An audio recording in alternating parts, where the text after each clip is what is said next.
Iran ইস্যুতে ক্ষণে ক্ষণে বদলে যায় যুক্তরাষ্ট্রের সিদ্ধান্ত।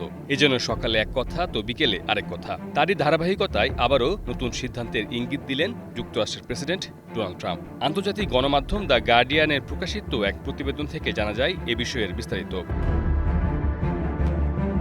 দ্য গার্ডিয়ানের প্রতিবেদনে জানানো হয়, যুক্তরাষ্ট্রের প্রেসিডেন্ট ডোনাল্ড ট্রাম্প সংবাদ মাধ্যম এক্সিওসকে দেওয়া এক সাক্ষাৎকারে জানিয়েছেন যে বর্তমানে ইরানের সঙ্গে তাদের অত্যন্ত গভীর আলোচনা চলছে। তবে এই কূটনৈতিক প্রচেষ্টা ব্যর্থ হলে তিনি খুব দ্রুত কঠোর হামলা চালাতে সম্পূর্ণ প্রস্তুত রয়েছেন বলে হুঁশিয়ারি উচ্চারণ করেছেন। ট্রাম্প জানান, যুক্তরাষ্ট্র ও ইরানের মধ্যকার চলমান সংঘাতে মধ্যস্থতাকারীদের অনুরোধেই তিনি গত ২৪ জুলাই ইরানের উপর নির্ধারিত হামলা স্থগিত করেছিলেন।